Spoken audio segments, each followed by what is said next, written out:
Well, howdy there, folks. Welcome into today's video. Three things I want to react to, give my opinions and perspectives on in this one here today, okay? First one is this article I got a chance to look at last night. PayPal, it's probably the best time ever to buy. So I want to go and kind of skim through this article a little bit, go through a few of this gentleman's points and kind of give my opinions and perspectives on this one here today, okay? Then I want to go ahead and react to this one. We're seeing some early indications of a recession. It says this gentleman. I want to react to all, everybody's points that they make in regards to this one, and then we'll go to the flip side and we'll watch this one. The consumer is hanging in there much better than we ever would have thought. So I thought those would be interesting, maybe contradicting videos to kind of watch against each other there. By the way, I appreciate y'all joining me as always. The massive once-a-year sale is going on right now, folks. It does end at midnight tonight, okay? I think it looks like about 100 people have been able to take advantage of this already so far this morning, so make sure you get access to that. $62. I mean, you get access to my Become Master Stock Market course, my #1 course ever. You get access to see the moves I'm making and see exactly how I build out a portfolio. It's a must, all for $62. Pin comment down there. Make sure you get access to that. That course in itself, you can go through that in about 3 or 4 weeks. It'll take you, and I mean the amount of things you'll be able to learn in that, especially how to value stocks, is going to be extremely, extremely important to so many of you guys out there. So make sure you take advantage of that before it ends. It does end at midnight tonight. Okay. Alrighty. So PayPal, it's probably the best time ever to buy. So they first start out by making some let's call it points around forward P, right? And talking about trades at about 11 times forward P. And that's one of the most attractive things right off the bat when it comes to PayPal, right? It's a company that's growing top line. It's growing its bottom line actually much quicker, but it's trading at like 11 times forward P, which is, extremely low. Like usually you would expect like a non-growth company to be, somewhere in that 11 range. That's a very, very low valuation. He goes in talking about it's a very resilient business model, which it is. I mean, it's been a very tough consumer environment this past year, e-commerce, everything like that. And for PayPal to be putting up the type of growth they've been putting up, this latest quarter non-GAAP net revenues were up 9%. Operating income on non-GAAP basis up 8%, and then non-GAAP EPS was up 20%. It's very, very impressive, right? He talks about total payment volumes increased 13% on an FX neutral basis. Goes through transaction and account activity, transaction margin dollars, free cash flow, valuation again, which I think is extremely compelling right now. I don't think he talks about price to sales ratio and kind of looking at it on a price to sales ratio, price to book value. My personal opinion on that is I don't think those are the most relevant ways to value PayPal. I think forward P is the best way to look at PayPal and kind of figure out if you're getting a steal deal here or not, and also projecting out kind of future growth rates based upon what you're paying for the entire company today. And that's where it gets very undervalued, right? So right here, he's looking at PayPal's EV to cash flow 18 times versus obviously these other ones that are significantly above where PayPal's at. He talks about strong balance sheet, large buybacks, which absolutely the company's going to be able to buy an immense amount of shares back over this next several years. Takeaway, PayPal transformed from an expensive growth company to a value play with a moderate growth. The first signs of a new CEO are promising in the straightforward attitude with a key role in changing the business for the better. The decline in transaction margin is slowing down and could reach a turning point in the coming quarters, along with a decrease in active accounts. While the cost base of PayPal remains high, Alex is planning to make the company leaner, more efficient, driving greater innovation. Yeah, Alex, I mean, he mentioned profitable growth so many times in that conference call. That's really where his mind's at, and that's where his focus is, right? PayPal is a cash flow machine, and Venmo has become a verb. Absolutely, because they own PayPal and Venmo. Even if Alex's efforts do not play out, the stock could see limited downside from here due to large share buybacks and discounted valuation. I rate PayPal a strong buy at today's prices. I feel rather confident that the new CEO will perform well considering his passion and drive to create value. The stock price is currently rather stagnant as investors are waiting to see more of Alex. Once progress is visible over the next few quarters, we should start to see positive momentum. Yeah, I think there's going to be a lot of positive momentum that comes into not only the company but the stock price as well in 2024. And I think this will go from being a very disliked, hated stock to a very beloved, loved stock. And things flip fast in the market. I mean, they flip very, very fast. We go back 6-7 years ago, PayPal was kind of seen as okay, good company. It was liked by Wall Street. We go back 3 years ago, 4 years ago, it was suddenly a loved company. It was one of the most loved companies in the market. Today, it's a extremely hated stock by Wall Street. Things flip around pretty quickly, and the sentiment can change in a stock very quickly. And when I see PayPal, I see growth levers all over the place. Between PayPal, Venmo, Braintree, and inside each of those businesses, there's so many growth levers. And I'm talking about in terms of revenue, in terms of bottom line, a lean, efficient organization. I mean, my gosh, I sleep very well at night buying PayPal. Guess what? Today, I bought PayPal. I bought PayPal shares literally today. And I'm going to continue to buy PayPal shares at least through the remainder of this year, and likely I'll stop buying at some point in the first quarter next year. So, yeah, man, there's growth levers all over this company. And you might say, what is my long-term price target for PayPal stock? When I say long-term price target, I'm talking in the next 3 years. You want to know it? It is 150 plus. 150 plus easily. I think that's pretty in the bank. I'm thinking more 200 in the next 3 years. We'll see. We'll see how it all plays out. Next one up here. We're seeing some early indicators of a recession. Alrighty. Prices will not last, though, and the economy is going to get worse. That's according to the latest reading from the University of Michigan's Consumer Sentiment Index this week.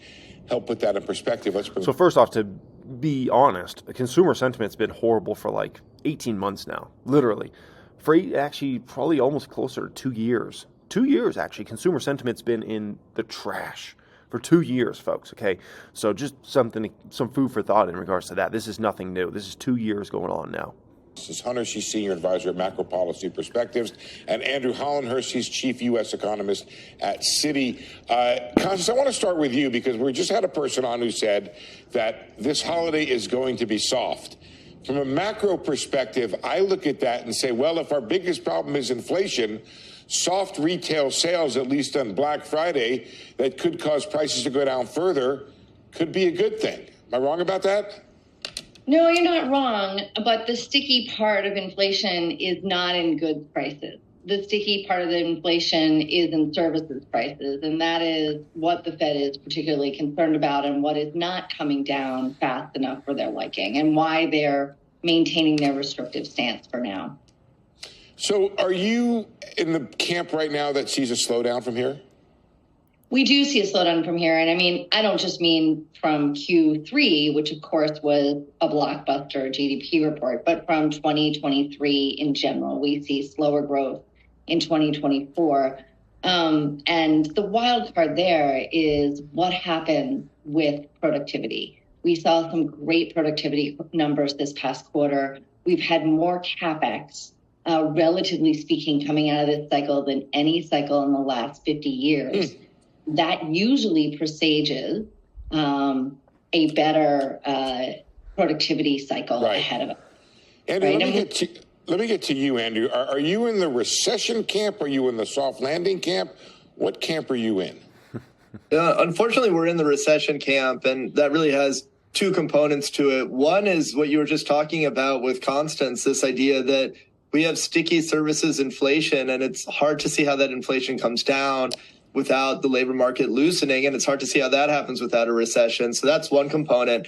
And then the other component is what we're seeing in the data now. If you look at the unemployment rate, it's been moving up steadily, still very low, but moving higher, continuing jobless claims moving higher. Those are the kind of things you tend to see ahead of recession. So I think we're getting some of those early indicators now. So I went to the mall on, Wednesday? I went to the mall on Wednesday because I knew I had a busy full day of work on Friday, right, which is today as I'm recording this video. So I was like, let's go to the mall. So, we all went down there. And I was expecting the mall to be pretty dead, given that it's the day before Thanksgiving and given that a lot of people wait till Black Friday deals and all those sorts of things. And what I saw at the mall was I thought pretty shocking. It was really busy. It was really dang busy. And I was surprised. I was like, wow, this is interesting how busy the mall is the day before Thanksgiving. I figured, it would have been kind of, I don't want to say ghost town, but not very busy. And I was just surprised, man. I went to Fashion Show Mall, and it was busy. And keep in mind, Wednesdays on the Strip are not usually a busy day. And Fashion Show Mall's basically on the Strip. So I was surprised, man. I was really surprised at how busy it was on a Wednesday. Very, very surprising to me overall. So we'll see how this holiday season, I'm not expecting some sort of big, huge holiday season this year, but it might be better than a lot of the bears forecasts, let's just put it that way, or some of the people that are bearish on the economy or those sorts of things. It might surprise the upside, as we've been surprised on the upside consistently for a while now. Well, that's really, really uplifting, Andrew. Thank you for that. I want to press on one thing, which is that everybody has had wrong the idea for a long time that the consumer was going to give it up. There was a mention in the minutes of the last Fed meeting that maybe we don't know how much consumers or households have in the way of resources. Andrew, why I don't know that you had it wrong, but economists had this wrong. And how do you know you're so right now that the consumer is at the end of their rope? So this has been a surprise to everyone, I think, the resiliency of consumption. And I think that's right. We really don't know. We should be very humble about projecting because we don't know how large that excess savings is. We know that individuals did save above and beyond what they usually do during the pandemic period and then have drawn on that savings. We also know that the U.S. economy in particular is relatively insensitive to higher interest rates, at least in the short term.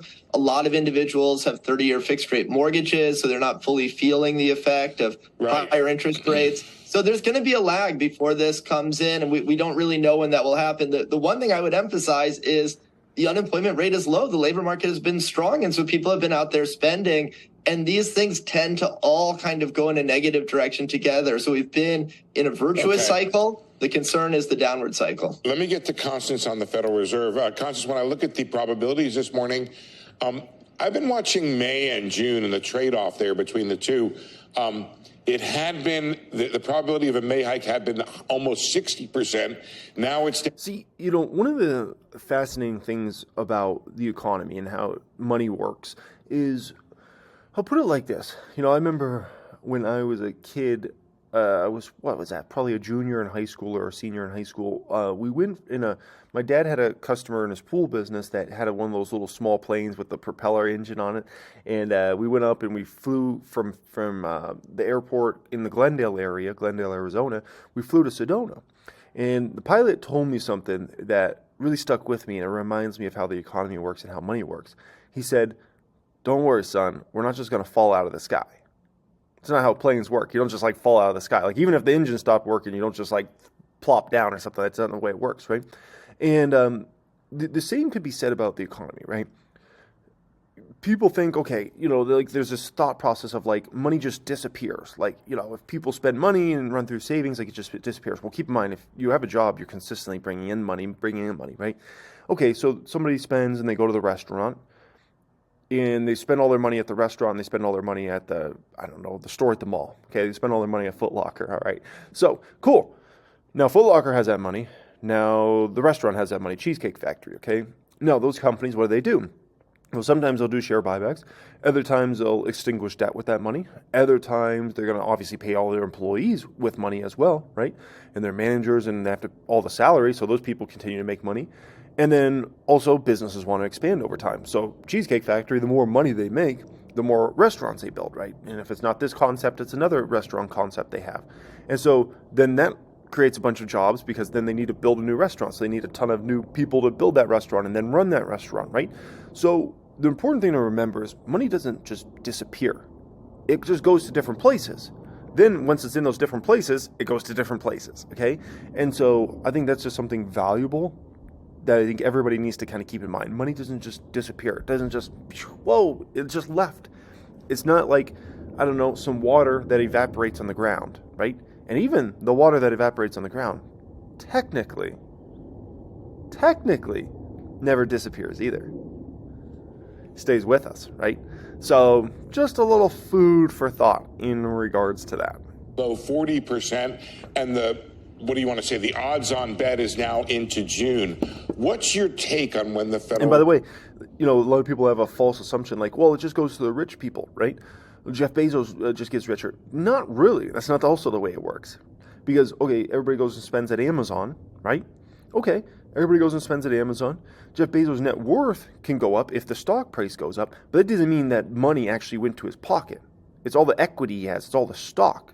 And the shares become worth more, so he becomes worth more. But it's not like he just got all that money, like it's in my pocket, now I got all this cash right here. That's also not how it works. If he sold all the stock, then sure, he could convert it to all cash. But that's not the reality, right? Most of these individuals, Elon Musk, Jeff Bezos, all these guys, they just have a bunch of shares, and they'll have a bunch of shares until, they're not here anymore. Will cut interest rates. And of course, I guess I need to put the tag question on there, which is, are you sure they're done hiking? So we're not 100% sure they're done hiking, and neither are they. But our base case is that they are done hiking. But to Andrew's point, I think humility is warranted here, right? We could see some surprise stickiness on inflation. And if you believe consumer inflation expectations matter in the short run, that could also put some upward pressure on inflation. But the real constraint, right, is how much money do people have to spend on the basket of goods they want to buy? And here we do see some of most of that excess savings running down. We also expect the good news is, if you want a positive spin on this, is guess what has just started here very recently? Real wages have started to tick up again, okay? And I don't think that's going to slow anytime soon. I think real wages are going to tick up in a substantial way in 2024. One, because inflation is not going to be there in 2024. Just factually look at every data point you possibly can. It's not going to be there in 2024. Meanwhile, wages are going to continue to go up, right? Look at all these unions. Look at all these deals going through, right? Labor market's still tight, which means companies have to pay up. So wages are going to be there in 2024. So there's going to be a lot of catch-up in 2024 overall. I think a lot more catch-up than I think a lot of folks are anticipating here. And so if you want to be bullish on the consumer, be bullish on that for 2024. Rate to inch up next year. So, and we certainly expect wage increases to continue to moderate. So that would suggest our base is May is our first cut. But I think it's going to depend on the data, and it's going to depend on thinking they're going to cut in May is just an incredibly bearish perspective. I'm not saying it's wrong. It's just that's freaking bearish. I wouldn't be surprised if the Fed doesn't cut at all next year. I mean, if the economy stays in very good shape next year, and it could even strengthen next year, there's a potential of that. That's one scenario no one's really pricing in my opinion. Is a scenario. I listen to so many CNBCers talk, all these Wall Street money, and I'm just like, damn, like not enough of them are even thinking about a potential that next year is going to be a much better year economically and earnings wise than this year was. It's certainly no guarantee, but there's a potential out there, and I'm like, these guys aren't even taking this into account. Thinking they're going to cut in May, that would mean in the first quarter, the Fed would already have to start having serious discussions about cutting, for them to then cut in May in the second quarter. That means in the first quarter, they already have to start thinking, okay, we're going to cut. That's crazy. That's on very whether bearish. Or not people feel that prices are not still unacceptably high. I think there's a big disconnect between Main Street and Wall Street. So if you're looking at your grocery bill, you're not going, wow, it's 1/10 lower than last month. No, what you're thinking is, oh, it's 25% higher than 2 years ago. No, people get used to prices. And then it just becomes what you have to pay. Everybody complains at first. It sucks. But then once you're used to paying it, it's like, okay, it is what it is. Like, the Big Mac goes from $3.99 to $4.99. That first, week or two, you're eating those Big Macs, you're pissed. You're like, damn it, man, they went up in price. Eventually, you just become accustomed to it. It is what it is, right? Consumers hanging in there better than we would have thought. And remember, if grocery prices aren't going up or potentially going down while your wages are going up, that's where we get into such a great scenario, which is so opposite of where we were for the last 2 years, where everything you had to buy was much higher than whatever you were earning. We're finally going to flip this story, and I think it's important. Of J. Rogers Kniffen, WWE. Jan, let me just ask you, there are so many questions about the consumer this time around. So many concerns about inflationary figures that are still starting to cut, especially when you're at the grocery store. But you think overall it's going to Black Friday, Cyber Monday spending expected to hit new high. That's interesting. On a weak year for the consumer, that's pretty damn impressive. Everybody needs to be taking access to the best Black Friday deal right there. Pin comment, baby. Nothing better than that. In holiday season. Why is that?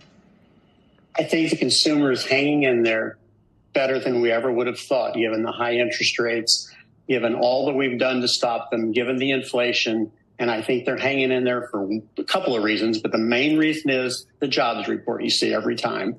We're not having high unemployment. We've got low jobs claims, we've got low continuing claims, and we've got rising wages. And when we've got that, the consumer spends. This year, even more so, because now they're really irritated that they've been told you have to stay home, you can't go anywhere, you're going to die. And finally, we got to the point we're out there trying to buy stuff, and we've just said we're going to buy it whether you like it or not. And until we stop them by not giving them higher wages or jobs, they're going to keep spending. So I think Deloitte's pretty optimistic here. True. They've been optimistic for the whole season, and they're the most optimistic forecaster out there. But I like what they're saying. It kind of becomes a self-fulfilling prophecy, right? Because you can't get job cuts unless people all stop spending. So that's the part that just is like almost a self-fulfilling prophecy of like, well, if the consumer just keeps spending and spending, then everybody keeps their jobs, right? Everybody would have to say no, not spending, not going to the store, not buying anything to really cause job losses overall. So I like people that are saying this is going to be a disaster. Remember something else. We don't have to have a big Black Friday this year. We've got 31 shopping days between now and Christmas. That's almost as long as you can ever have. Next year, we're only going to have 26. And you know what else about, that's important. You know what else is interesting about this Black Friday, and I was talking to my wife about this, is we were talking about, where's the good deals at this year? The deals suck. Like she was looking around, I think she looked at like all the big places, and what they had for offerings and deals and whatnot, and she was like, there's no freaking good deals this year. And I kind of looked out there a little bit, and I was like, yeah. I'm like, I thought this was going to be like a big, huge discount year, but it seems like there's not nearly as many like great deals as you might have thought. That's an interesting thing I've kind of seen out there. It's just, not really good deals. I'm the only one doing the best deal in the world. Like, it's only me. I'm trying to hold the whole economy up, I guess. Holy smokes. Thanksgiving and Christmas, we'll really be worried about what happens on the Black Friday weekend. But I still think we're going to have a good Black Friday weekend because the customers coming out now for events. They spent like crazy for Halloween. I think they're going to be really stronger on Black Friday than people think. But it will not be the biggest shopping day of the year. It'll be the biggest foot traffic day of the year. But the biggest shopping day will still be the Saturday in front of Christmas, just like it was last year. And pretty much every year. Let's everybody's last walk minute through shoppers. The idea of discounts. We have seen some more discounts this year than we've gotten used to because during the pandemic, when there was a good shortage and nobody was spending on experiences or anything else, the retailers couldn't get enough inventory for us to sell. They've been much better about managing inventory, but we are seeing more sales than we've seen the last few years. What does that mean for profitability at these companies? Depends on your definition of the last few years. We're seeing promotions about like they were in 2019 when things were the last time normal. They haven't been normal since then. So yes, we're seeing promotions, but we're really well controlled on inventory. You saw all those reports from the third quarter. What did you see? Weak top lines, strong bottom lines. Why is that? Because there is no more inflation in goods. And it's hard to push that through to the consumer now that there's no inflation out there in the actual underlying product. So what's happening is we're not seeing strong top lines, but we're seeing good bottom lines because gross margins, helped by the shipping costs and all the things that were out of control, are coming in really, really good. I think that's what we'll see again this quarter. We won't see really strong top line, but we will see good bottom line because I don't think we're going to see crazy promotions. We just don't have enough inventory out there to make that happen. Interesting. That's Jim, an what about interesting the credit thought. story? We've seen some, I don't know quite That how even reminds me of Target. Target, their quarterly results came out, what was that, a couple weeks ago now? Target's top line, not good. It was actually down. Bottom line up significantly year over year. So, he could be onto something there. in a context, but some rise in delinquency rates, and some people have been calling those numbers kind of apocalyptic. To me, they look like they're getting back to prior delinquency rates. Banks are tighter with giving out credit cards. People are more reluctant to take them. How does the credit story affect the potential spending story?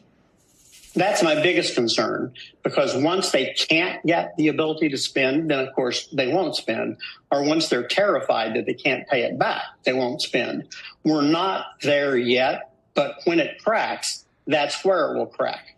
But I don't think that's going to happen for holiday, because for holiday, people will take on debt they can't afford as much as they could in other times.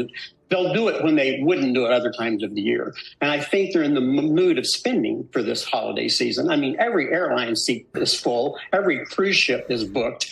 Everything out there that anybody wants to do, they've just said, I'm going to go do it. We may see that catch up with us in 2024 if they can't carry the debt load. But so far, they're not so indebted that they can't pay it back. At least they don't think they are. And I think that's true as long as they continue to have the kind of jobs that they've had. The question is, will we see jobs crack? If that happens and they're indebted, they'll be terrified and they'll quit spending. And once again, the only way you can really get the job market to crack in any substantial way is if everybody stops spending. So as long as everybody keeps spending at the Starbucks, at the store, at the Michael Kors store over there, and at the restaurants, well, everybody keeps a job, which keeps the spending cycle going. So, oh, God. Now, damn the torpedoes, full speed ahead. Jan, why don't you run us through some winners and losers? Who you think is at the best? Maybe 3 names and 3 potential places where you might miss out. I think you're going to be surprised at what a good season Dick's has, because we don't really expect sporting goods right now to be that good. They were really good during the pandemic. I already spent there. Literally on Wednesday. I went there, spent money. They'd slowed down some. But on the other hand, they're really well prepared for outdoor gear, and the customer really is a favor of outdoor gear at the moment. So I think they'll do well. I think you'll see apparel do better than what you're hearing other people talk about. Is looking like because I think we're seeing a little bit of a drift back into goods. And when that happens, and as Andrew was saying a while ago, I think you're going to see some good news in Western wear. So do I think Boot Barn's going to do well? I do. Do I think Tractor Supply is going to do well? I do. And you haven't heard that on your show recently. But I also think you're going to see some strength that's surprising at Macy's and Kohl's. That doesn't mean they're going to win the game against all of the retail. But versus what people are expecting, they're doing a much better job, both in controlling their business and with their inventories. And the consumer is drifting back a little bit, especially into cosmetics. They're really strong there, and in treatments. And I think you're going to see a little better interest in apparel than the world is telling you. Yeah, I mean, if we are looking like we're going to have a strong holiday season this year, I think it's extremely, extremely bullish because, you know, the consumer's just been sliced and diced for 2 years and real wages just started to tick up. So you'd think you'd really start to see big improvements in regards to that in 2024. So if we already see a pretty strong holiday season, I think that bodes very well overall for likely 2024. All right, guys, appreciate you joining me as always. Make sure you get the one-day sale. It is ending here in a matter of hours. That is pinned comment down there. If you're watching this tomorrow or the next day, the sale will already be over. So I do apologize, but it's a one-day only sale. Pinned comment down there, $62. Go through the course at your own pace. It takes most people about 3 weeks to go through all the different course curriculum. Go through it at your own pace. Rewatch videos if you need to. It's phenomenal, okay? Much love and have a great day.